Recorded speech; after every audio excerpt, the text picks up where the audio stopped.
breve. Êxodo 32.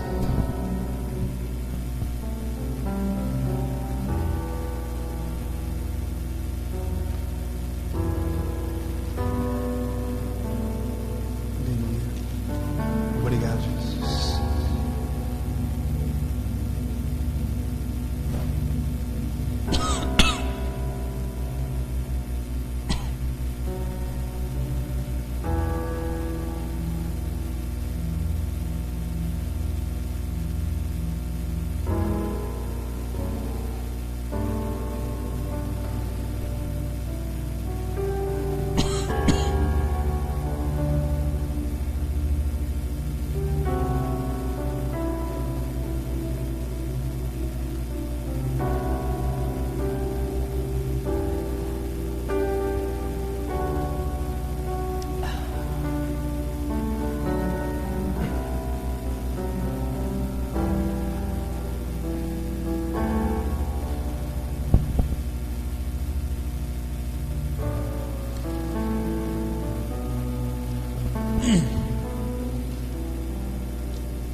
O povo, ao ver que Moisés demorava a descer no monte, juntou-se ao redor de Arão e lhe disse: venha, faça para nós deuses que nos conduzam,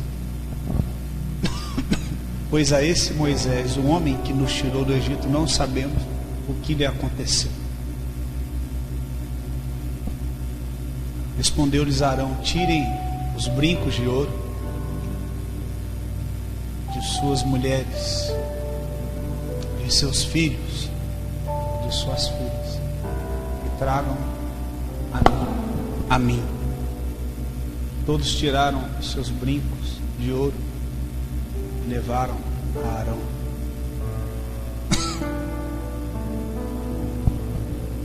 Ele os recebeu e os fundiu, transformando tudo num ídolo que modelou como uma ferramenta própria, dando-lhe a forma de um bezerro. Então disseram: eis aí os seus deuses, ó Israel, que tiraram vocês do Egito. Deus estava no monte com Moisés, e Deus estava ali se manifestando para Moisés, dando diretrizes para Moisés levar ao povo, para que o povo jamais esquecesse quem foi o Deus que os tirou da terra do Egito. Esse era o desejo de Deus, que aquilo que Ele fez para o povo se tornasse um memorial, não fosse algo que marcasse somente aquela geração, mas que fosse algo que marcasse todas as gerações, que todas as gerações soubessem que o Senhor Deus tirou aquele povo do Egito.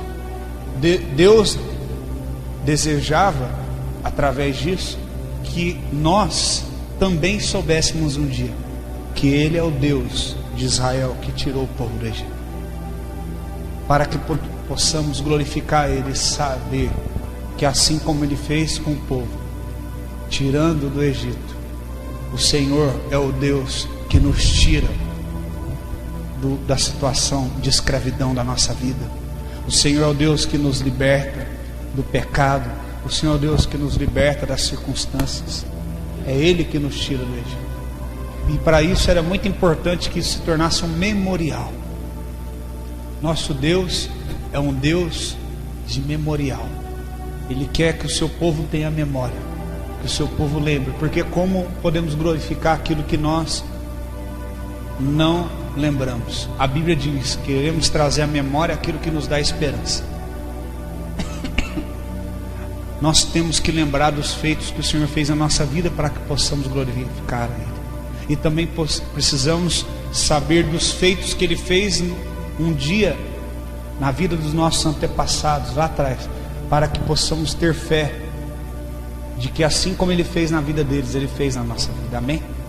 E o Senhor ensinou a esse povo que, através das diretrizes que Ele estava entregando a Moisés, que eles não tivessem outro Deus, outro ídolo. Eu queria que você registrasse isso na sua memória, que Deus, Ele queria que isso ficasse registrado na memória daquele povo, e aquele povo passasse isso para as gerações, até que alcançasse a todos os povos. Nós vimos hoje filmes seriados sobre essa história dos 10 mandamentos, do Deus que tirou o povo do Egito e o conduziu em segurança no deserto, do Deus que abriu o mar vermelho. E nós glorificamos a esse Deus porque sabemos que nada é impossível para este Deus. Amém? Mas é muito importante que, para que esse memorial se eternize, que nós sejamos fiéis ao Senhor. Nós vivemos dias em que nós temos visto tantos sacerdotes, tantos pastores que têm caído, que têm servido ao Deus do dinheiro, a Mamon. O próprio Senhor nos alertou, Ele disse: vocês não poderão adorar 2 senhores, ou há de agradar um e desagradar outro. Não tem como adorar o Senhor e as riquezas. Não tem como ser fiel a Deus e ser fiel às riquezas. E infelizmente Mamon tem entrado dentro das igrejas, tem chegado aos altares. Nós temos visto as igrejas que ensinam isso cheias, cada vez mais dando dinheiro para esse reino do homem. E aqui o Senhor está dizendo claramente para Moisés, falando para ele. E aí Moisés pede para Arão, que também era um sacerdote, que era da tribo levítica. Eles não tinham ainda instituído toda a parte do tabernáculo, os levitas, mas ali Arão já estava sendo treinado por Moisés. E Moisés falou: Arão, você vai ficar aqui responsável pelo povo, porque por mais que o povo tenha relacionamento com Deus, o povo até hoje, até a volta de Cristo, quando lá no céu todos nós seremos irmãos, não haverá necessidade de ter pastor, de ter diácono, de nada disso. Todos nós seremos irmãos na mesa do Senhor. Aqui também somos irmãos, mas ainda há uma separação, porque ainda que nós tenhamos livre acesso ao Senhor, necessitamos de pessoas com uma maturidade espiritual para nos orientar. Então Moisés falou: você fica aqui para orientar o povo e eu vou subir. Só que Arão foi pressionado pelo povo. Eu acredito que muitos desses pastores que hoje estão cometendo esse erro foi porque eles cederam à pressão da necessidade do povo. Foi o primeiro erro deles. Arão aqui, ele cedeu a uma necessidade do povo. O povo chegou para ele no verso 1 e disse para ele: olha, nós não sabemos o que vai acontecer com aquele homem usado por Deus, que foi Moisés, para nos tirar daquela terra. Nós não sabemos se ele vai voltar, não sabemos o que aconteceu com ele. Então você faz para nós deuses que para que nós possamos adorar, deuses que nos conduziram fora do Egito. Veja que mesmo o povo tendo uma intenção ruim, o povo necessita de um aval, de um líder, de um sacerdote, para que eles possam cumprir o desejo do seu coração. Veja que hoje a igreja brasileira está nessa situação, não só por conta dos sacerdotes. Eu vejo muita gente apontando o dedo, falando: pastor não presta, pastor é isso, pastor é aquilo. Mas existem muitos pastores, homens de Deus. Amém? E parte desse problema que nós estamos vendo hoje é por causa do povo estar pressionando, né? O povo chegou a Arão, eles tinham posse do ouro, eles podiam fundir para si um Deus, mas eles falaram: faz você para nós, nós queremos isso, faz de acordo com a nossa vontade. Veja que a luta constante que eu tenho aqui na igreja não é contra o diabo, irmãos. A luta constante que eu tenho na igreja, sinceramente, não é contra as dificuldades que o ministério tem, mas a maior conflito que eu tenho dentro de mim na vida da igreja como pastor é entre ser totalmente fiel à vontade de Deus e atender à necessidade dos irmãos. Às vezes você ama muito uma pessoa, mas você tem que falar a verdade para ela na palavra. Às vezes eu amo muito um irmão, uma irmã, mas eu tenho que corrigi-lo. E será que ele vai suportar? Às vezes eu tenho que corrigir um irmão, uma irmã que são amorosos comigo, que têm o prazer de me abraçar e dizer: pastor, eu amo muito a sua vida, ou até mesmo de me dar um presente, ou até mesmo de me convidar para comer na casa deles, ou até mesmo a gente tem prazer de estar junto, temos história junto, temos caminhada junto, e ainda assim eu tenho que chegar e dizer: meu irmão, minha irmã, você está errado. Eu preciso exortar você, eu preciso colocar você, alertar você que você está saindo do caminho. Veja só que o maior conflito que existe dentro de mim é esse. O maior conflito que existe dentro do coração desses pastores que permanecem ainda de pé pregando o evangelho é esse. Vejam só, mesmo aqui em que nós não pregamos dinheiro, em que nós não valorizamos essas coisas, né? Muitas vezes há esse conflito. Quando você olha para uma pessoa que você ama muito, você chega e tem que falar: você está errado. E você vê que aquela pessoa não vai se agradar de você falar isso. Ela vai te olhar meio de cara virada, vai faltar alguns cultos, vai deixar de falar com você, vai deixar de atender seu telefone. E então você fica assim: será que eu devo continuar sendo fiel? Você recebe uma direção de Deus e Deus fala para você: você vai dar um treinamento para a igreja, você vai dar instruções, doutrinas, você vai convocar a igreja para vir. E aí você vê, graças a Deus até está vindo um número grande, mas aí você vê tantos irmãos não vêm. E você fica assim: será que eu devo continuar fazendo o que Deus está pedindo? Eu devo usar de algumas estratégias, eu devo ser mais brando, eu devo ser mais político? Há esse conflito, há essa batalha dentro de mim. Quantos estão entendendo? Mas até aqui, pela misericórdia de Deus, pela graça de Deus que tem me sustentado, eu tenho permanecido fiel ao Senhor. Amém. Mas veja só a sua responsabilidade como ovelha, de orar pelos seus pastores e também de ter uma postura de que tudo quanto você faz é para o Senhor e não para mim. E por isso eu não posso atender a sua necessidade, mas a necessidade de Deus para você, atender à vontade de Deus para a sua vida, porque a vontade de Deus para a sua vida, ela é boa, perfeita e agradável.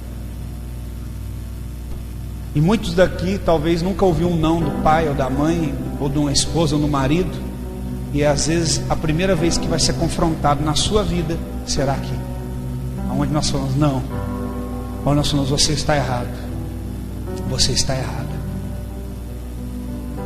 Então nós vemos aqui o povo pressionando Arão, e nós vemos aqui uma coisa que fez com que Arão caísse. No versículo 2, Arão ele cedeu muito rapidamente, e ele fala: tirem os brincos de ouro das suas mulheres e dos seus filhos e das suas filhas, tragam até a mim. Você vê que ele está falando aqui: tirem os brincos de ouro das suas mulheres, dos seus filhos, das suas filhas. Com quem que ele está falando aqui, irmãos? Com quem? Com os homens. Então nós vemos uma falha de governo do sacerdote, do povo, e uma falha de governo do sacerdote do lar. Tome cuidado, você que é um sacerdote do lar, de não ir contra talvez algumas direções que Deus nos dá. Eu não estou pregando isso porque aconteceu alguma coisa, não aconteceu nada, simplesmente Deus pediu para me ministrar isso. Então tome cuidado quando nós falamos: irmãos, vamos fazer isso. Você chega na sua casa e aí a sua igreja ali, que é a sua família, está esperando você confirmar a direção que o pastor deu, e você fala: não, o pastor não sabe de nada, não vamos fazer isso não, não vamos fazer do nosso jeito, aqui em casa quem manda sou eu. Veja que houve ali um erro de governo do sacerdote do povo e do sacerdote de cada casa. Veja ali que foi o homem que falhou. Assim como o pecado entrou no mundo através da falha primeiro do governo do homem, de Adão, nós vemos de novo essa falha. E aí eles pegam a herança que eles receberam no Egito. A herança, que era o ouro, que é um material precioso desde aquela época, ela estava onde? Ela estava nas mulheres e nos filhos. A herança que Deus deu, a posse financeira que Deus deu para aquele povo não sair escravo, estava nos filhos, estava na mulher, estava guardada neles. A Bíblia fala que os nossos filhos são herança do Senhor. Por que esses brincos de ouro estavam com as mulheres, estavam com os filhos? Porque a mulher é aquela que gera, e os filhos é o que? Resultado daquilo que foi gerado, é a próxima geração. A herança foi depositada nas mulheres que geram filhos que irão guardar a memória do Deus que tirou aquele povo do Egito. E aquela herança que foi destinada para o povo glorificar a Deus com suas vidas, agora é separada para um ídolo. E aí, outra coisa que eu achei interessante, Arão, ele tinha na sua mão uma ferramenta própria. Ali fala, ele recebeu, fundiu, quer dizer, ele derreteu aquele ouro para fundir da forma, né, que ele quisesse, transformando, né?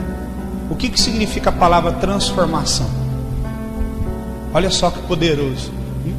A palavra transformação é quando você muda uma substância de forma.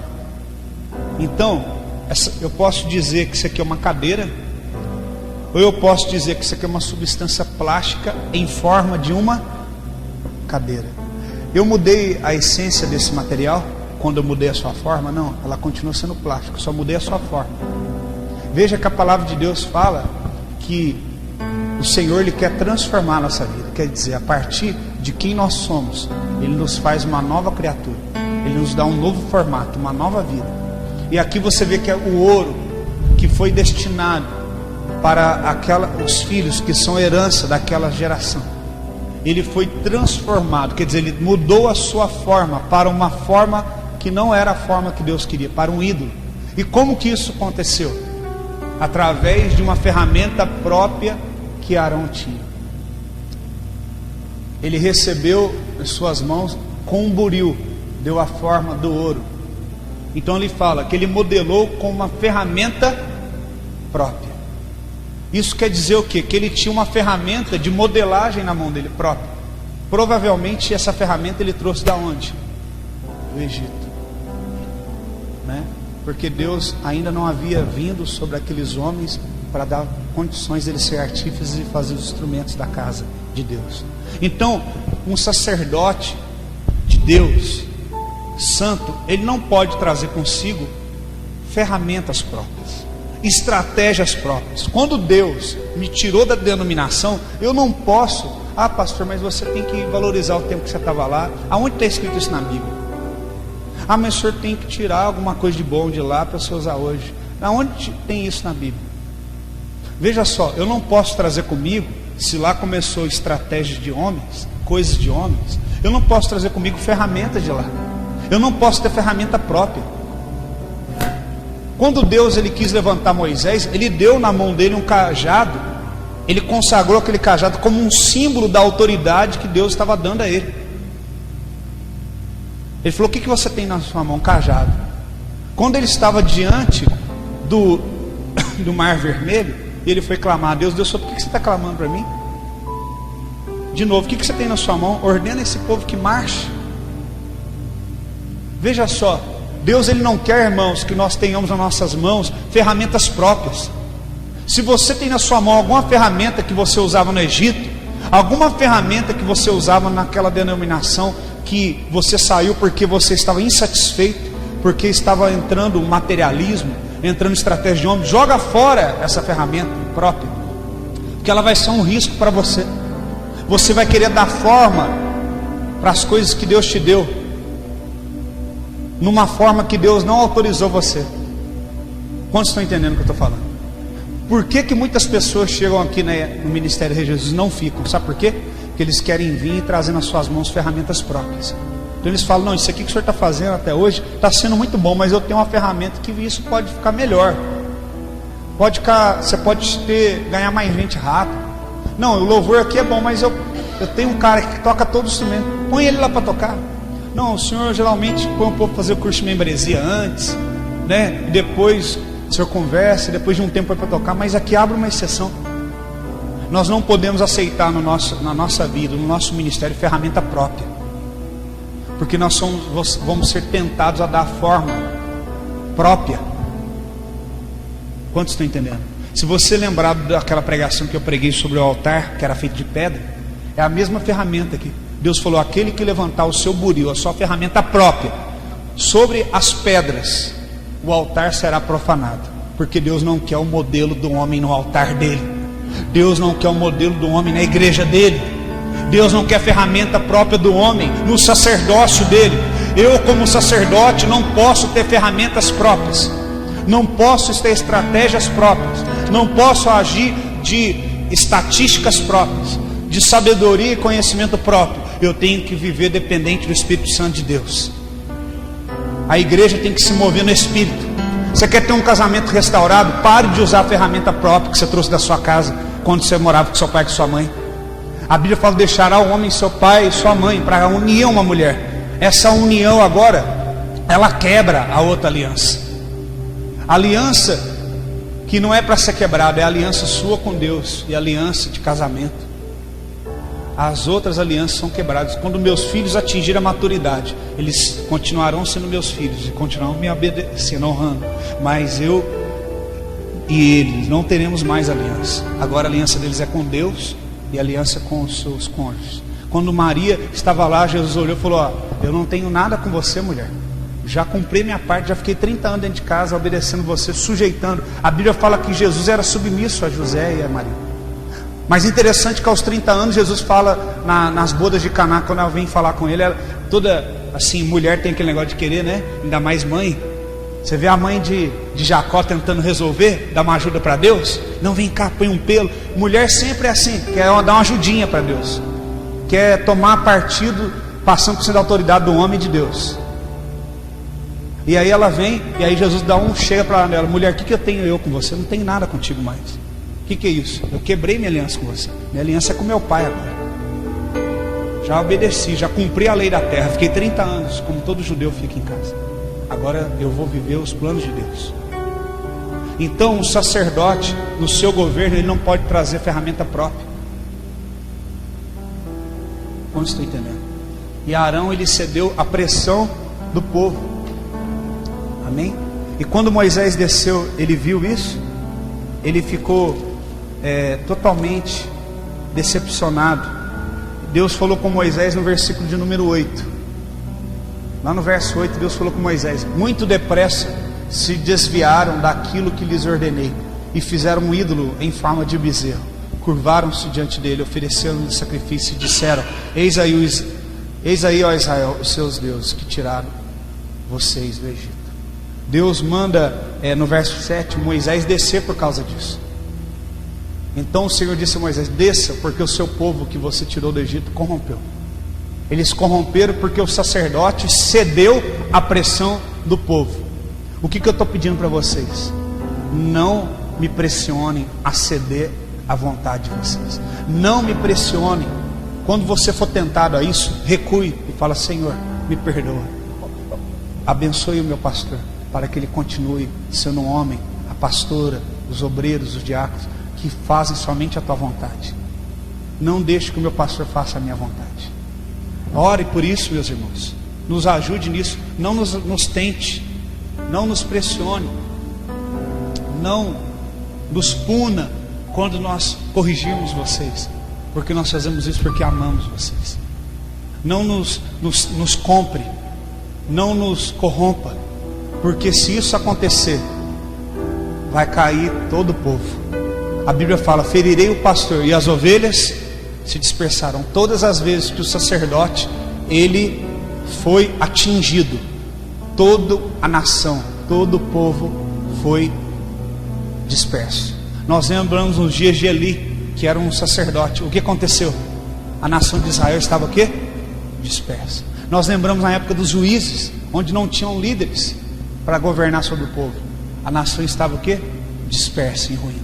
E nós vemos Deus falando que o povo se corrompeu. Desce depressa. Nós vamos orar para que Deus venha com a sua glória, e que aqueles que estão guardados esse ano, escuta, eu estou falando agora como profeta de Deus, aqueles Moisés que estão lá no monte, separado, guardado na presença de Deus, Deus vai falar: agora é a hora de vocês descer. Vocês já receberam bastante da minha presença, vocês já foram aprovados, agora é a hora de você descer, porque o povo do Brasil está se corrompendo, porque há sacerdotes lá embaixo que com suas ferramentas, com seus moldes estão dando forma, e o povo está se desviando, se corrompendo. Mas vocês vão descer, e vocês vão trazer agora a santificação, vocês vão corrigir isso. Vai chegar um momento, irmãos, que os arãos vão ter que se sentar e serem reciclados, serem pastoreados, serem tratados. E os Moisés que estão escondidos no monte, sendo gerados na glória e na presença de Deus, na intimidade de estar face a face com Deus, conhecendo o caráter de Deus, irão descer do monte para ir para um vale, para enfrentar um inimigo que dentro da igreja, dentro da congregação, dentro da Assembleia dos Santos, que é a religiosidade, que é a quebra dos falsos deuses, que é a quebra dos ídolos, que é a quebra das ferramentas próprias, e dizer: só o Senhor é Deus. É o Senhor que vos tira do Egito, é o Senhor que muda a história de vocês. É o Senhor que manda eu dizer isso nessa noite. É muito poderosa essa palavra, muito poderosa, muito profética. Nós temos que entender. Se vocês compreendem que vocês têm pastores profetas, então vocês têm que ter uma veia profética, vocês têm que gerar um espírito em vocês profético. Nós vemos que eles construíram um bezerro. Por que um bezerro? Por que será? Você já se perguntou por que será um bezerro? Na mitologia do Egito, eles tinham um Deus naquela época, e o povo de Israel ficou durante muito tempo no Egito. Eles tinham um Deus que era em formato de um touro, e esse Deus era o Deus da fertilidade. E nós acreditamos, o nome desse Deus é aqui, ó. Arão estava tentando copiar o touro, Apis, símbolo da força, da fecundidade, que era cultuado no Egito, nomeado em Mênfis, desde a primeira dinastia do Egito. Esse Deus era um Deus do Egito, um Deus da força. Eles queriam um Deus forte. Mostra para nós um Deus forte que vai na frente, que tirou a gente. Então vocês querem? Ele lembrou do Deus que era o Deus forte, né? Cultuado como Deus forte no Egito, e deu aquela forma. Então a igreja está trazendo para dentro dela os deuses do mundo. Ela sai do mundo e vem para a igreja, mas ela não quer abandonar o mundo. E ela tem trazido dinheiro, ela tem trazido a imoralidade, ela tem trazido o divórcio, ela tem trazido o lesbianismo, ela tem trazido o homossexualismo, ela tem trazido a imoralidade sexual, ela tem trazido a falta de temor, ela tem trazido a irreverência, ela tem trazido a desobediência a autoridades espirituais, ela tem trazido a desobediência dos filhos aos pais, ela tem trazido o desrespeito das mulheres pelos seus maridos, ela tem trazido a falta do amor do marido pela esposa. Mas esses deuses serão destruídos, quebrados. Quando Deus falar para os Moisés: desce, vai agora, chegou a hora. E nós vemos outro exemplo, já estou acabando, outro exemplo na Bíblia que nos relata também uma adoração a bezerro de ouro, que é a 1 Reis 12, 28 a 32.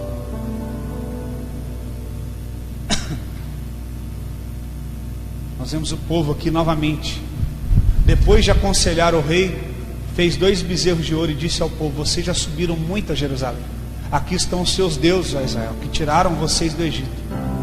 De novo, você sabia que aconteceu isso? Lá na frente, na época dos reis. Olha só. O diabo sempre lhe quer afrontar. Ele sempre quer dizer que ele é o Senhor. E aqui diz: mandou pôr um bezerro em Betel e outro em Dan. Isso veio a ser um pecado, pois o povo ia até Dan para adorar aquele bezerro. Jeroboão construiu altares idólatras e designou sacerdotes dentre o povo, apesar de não serem levitas. 32. Instituiu uma festa no 15º dia do 8º mês, semelhante à festa realizada em Judá, e ofereceu sacrifício no altar. E ele fez isso em Betel, onde sacrificou aos bezerros que havia feito. Também estabeleceu lá sacerdotes nos seus altares idólatras.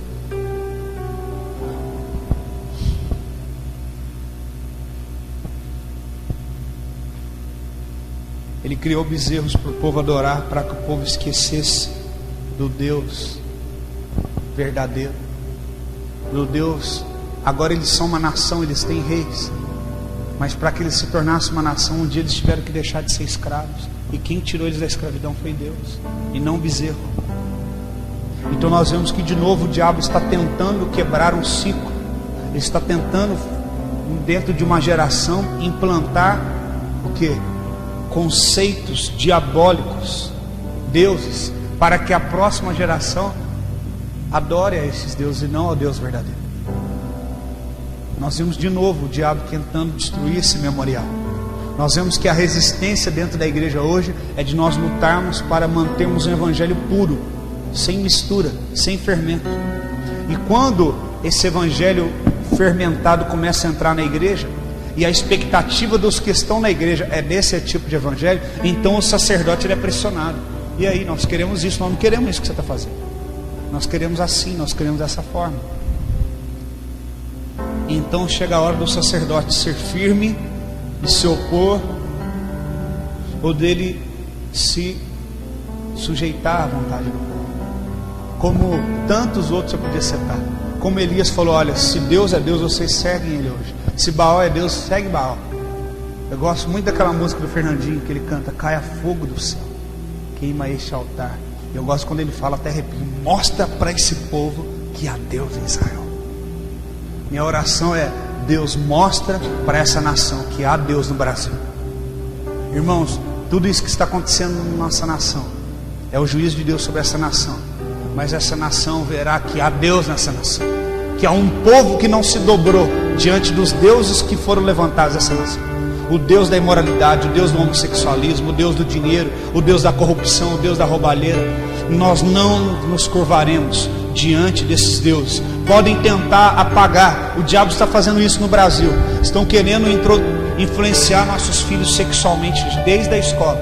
Estão querendo tirar a religião como ensino e disciplinar das escolas. Estão querendo tirar o cristianismo de dentro das escolas. Estão tentando apagar da memória dessa geração, para que na geração vindoura o nome do Senhor não seja glorificado. Só que todas as vezes que deuses foram construídos por homens para apagar a memória do único poderoso Deus, Deus, ele agiu com poder, destruiu os ídolos, destruiu aqueles que fizeram os ídolos, destruiu os idólatras e permaneceu justo e fiel para aqueles que eram fiéis juntamente com ele.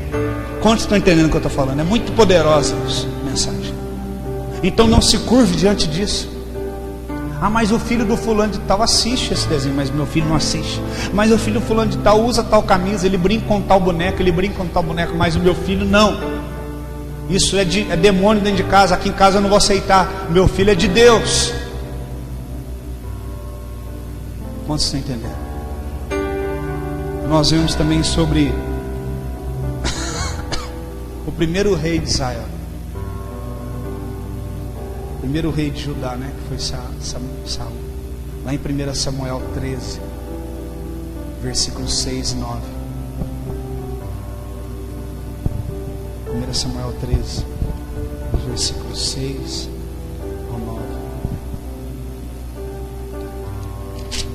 Diz assim: quando os soldados de Israel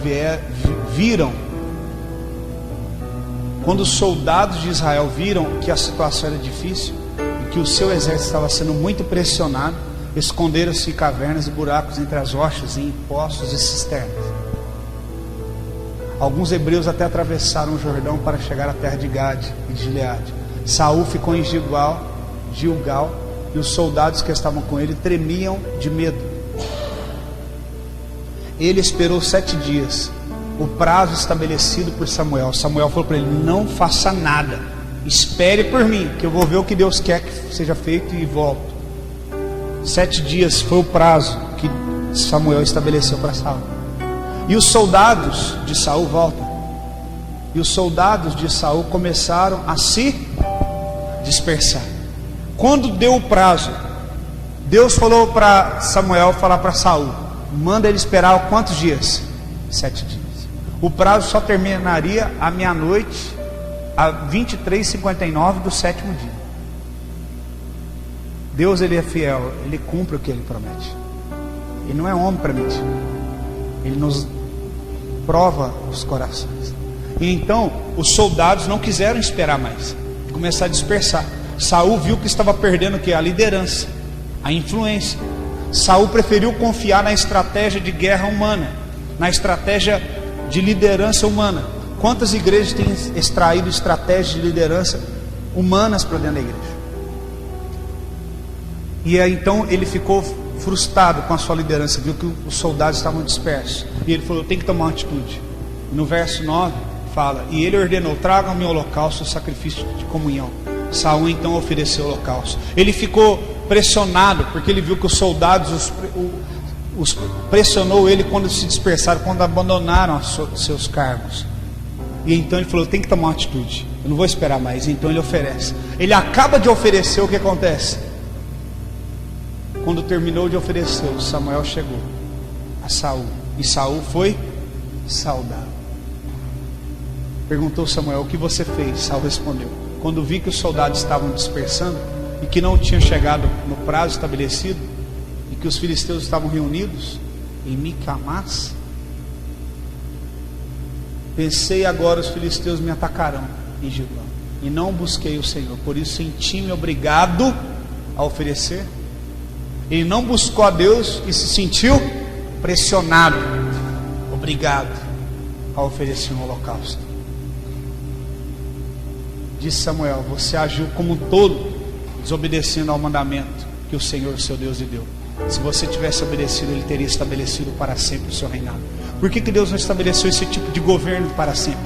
Porque ele não quer um sacerdócio, um governo que seja volúvel, que seja corrompido, que não seja fiel à vontade de Deus, que não vai concluir um memorial para que as pessoas vejam como exemplo.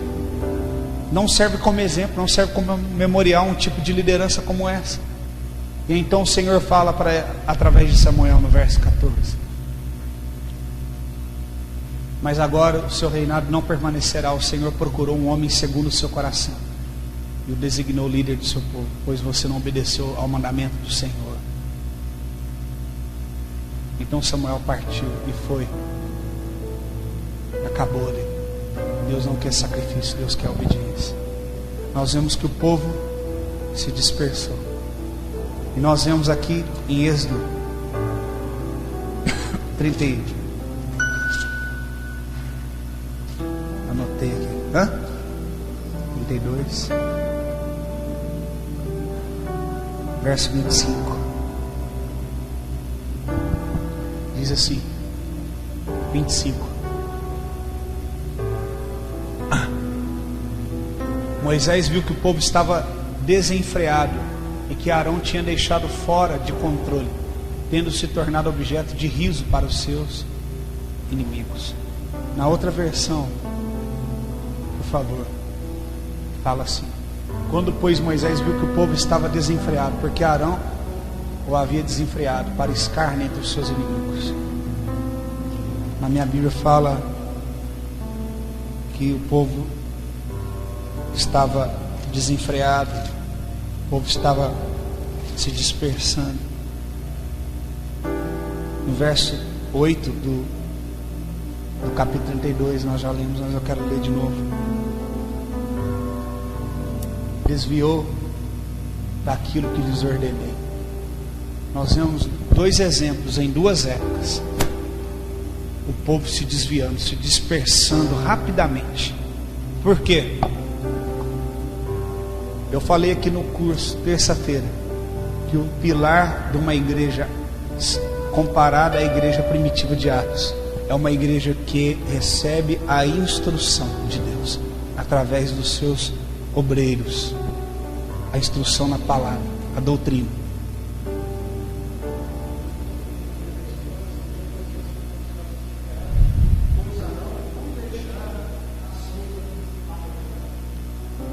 Está melhor ainda. Arão, que se tornou líder naquele momento no lugar de Moisés, deixou o povo solto. O que se entende de solto? O povo ao seu bel prazer. Deixa eu falar uma coisa para você, meu irmão, com muito carinho. Jesus, ele veio, ele rasgou o véu do templo. Você tem que orar, tem que ler Bíblia, tem que buscar Deus, você tem livre acesso a Ele. Mas uma coisa, até a volta de Jesus, eu vou te dizer: você não pode ficar sozinho. Você não pode achar que você conhece mais de Bíblia, que você tem mais unção que a gente, que você tem mais capacidade de achar que você pode fazer as coisas do seu jeito. Não adore a mim, não acha que eu sou perfeito. Mas uma coisa eu te digo: ouça todas as instruções em Deus e na palavra de Deus que nós damos a vocês. Todas as vezes que o povo ficou sozinho, ao seu bel prazer, como ele leu ali, Arão deixou o povo solto, e o povo começou a viver vergonha. Sabe por que essa nação está do jeito que está? Porque ela não tem governo. Está solta. Nós vemos isso no país, nos estados e nos municípios. Não tem dinheiro nem para tirar lixo das ruas. Não tem dinheiro para as creches. Por quê? Porque o povo está sendo o seu próprio guia. O povo precisa se humilhar e se voltar para Deus. Nós precisamos nos humilhar e nos voltar para Deus. Sabe por que nós temos esse momento de oração aqui na quinta-feira? Porque quando nós dobramos o joelho, nós oramos, nós estamos inoperantes. Nós estamos sem obras. Como a pastora falou, ninguém realiza nenhuma obra agora. A Bíblia fala que um homem bom, do seu bom tesouro, ele tira o quê?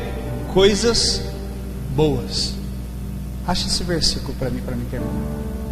Agora deixa eu te perguntar: se você não tiver um bom tesouro, o que você vai tirar no dia mal? O que você vai tirar na hora da dificuldade? Tesouro está falando de coisa preciosa.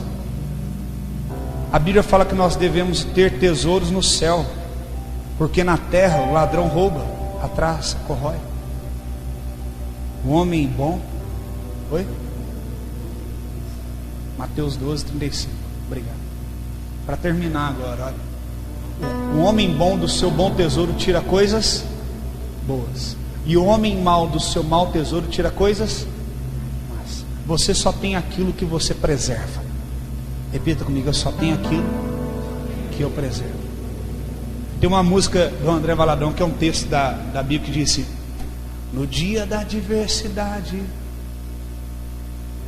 e tu o guiarás, na sombra do Altíssimo o protegerá, o colocará sobre uma rocha.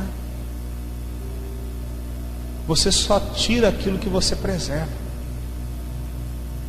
A Bíblia fala: ajunteis para vós um tesouro no céu.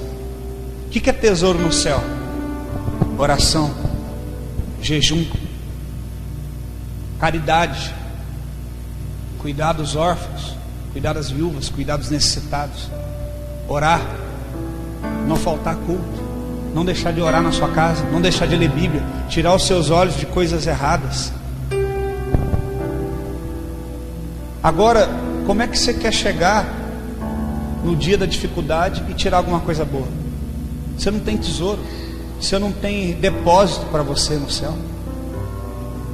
Por que você vê homens e mulheres de Deus passando por dificuldades? 1, 2, 3, 4, 5. A Bíblia fala que tanto o homem mau como o bom, ele passa por dificuldades, mas o bom, Deus o livra de todas. Por quê?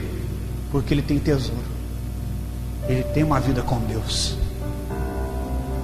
Agora o homem mau, né? Eu entendo ali o mal como aquele um que cuidou mal, que não se programou, que não orou. Você não pode ser sempre assim, Deus me salva de novo, me livra. Não, Deus ele quer que agora você se planeje, que você ore, que você busque, que você jejue.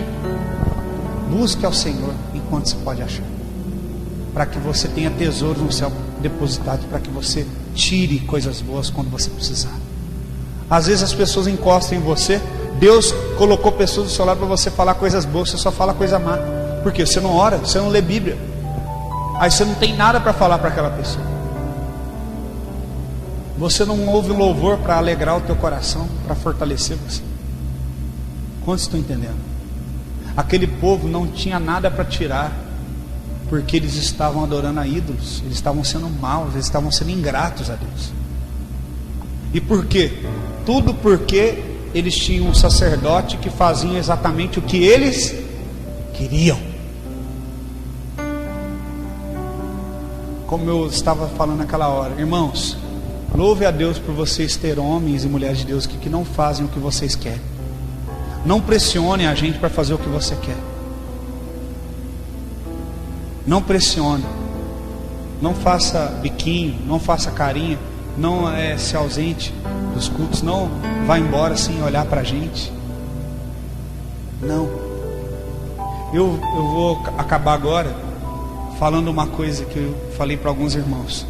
Quem está conosco aqui há um tempo, lembra dos outros cultos de final de ano que nós tivemos. Foram cultos bons, mas foram medianos. Não teve uma visitação profética como teve nesse. Quem concorda comigo? Quem participou dos outros concorda. Sabe por quê?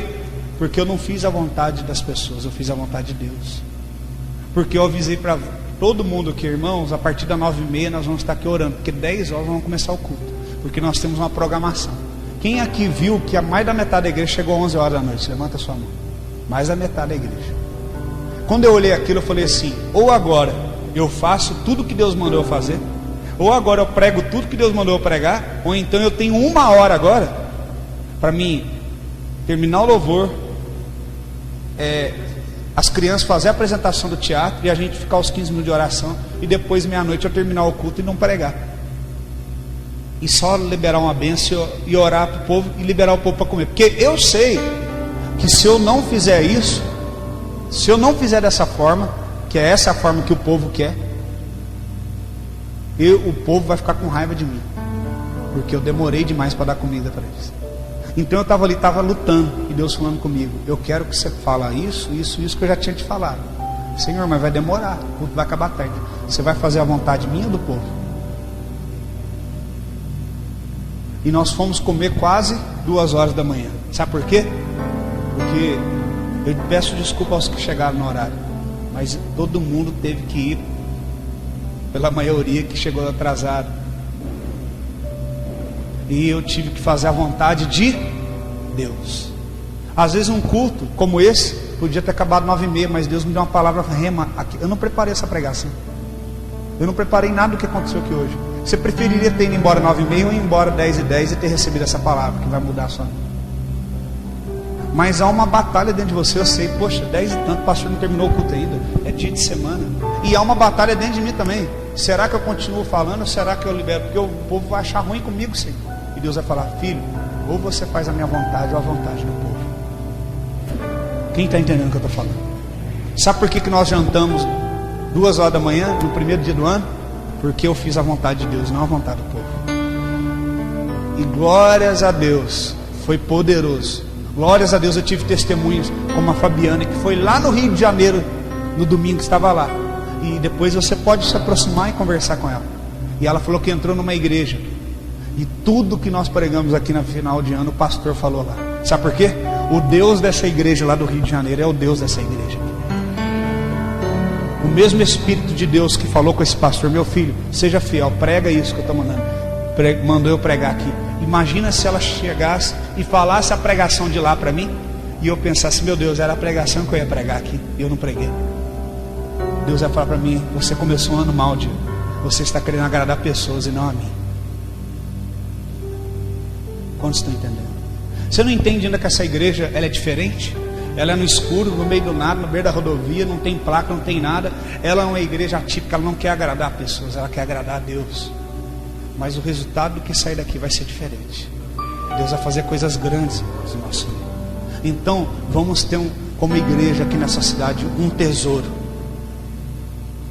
Um tesouro. Um tesouro. Porque quando chegar a nossa hora, Deus falar, vai. Quando Deus falou para Moisés, desce, corrige o povo, mata os idólatras, derrete esse bezerro, pega o ouro de volta. Moisés já estava assim com sangue no olho, estava assim com a gordurinha no canto da boca, só estava esperando o Senhor mandar. Já estou com um depósito aqui, já estou preparado. Ele já desceu, pá! Ele já estava pronto, porque ele tinha um depósito, ele tinha da onde tirar. Esse ano, para tudo que você for enfrentar, comece nesses primeiros dias do ano consagrando a Deus, criando um depósito, um tesouro. Comece a orar. Tira os seus olhos da televisão, da internet. Ore como nunca você orou, e você vai experimentar coisas que você nunca experimentou. Feche teus olhos.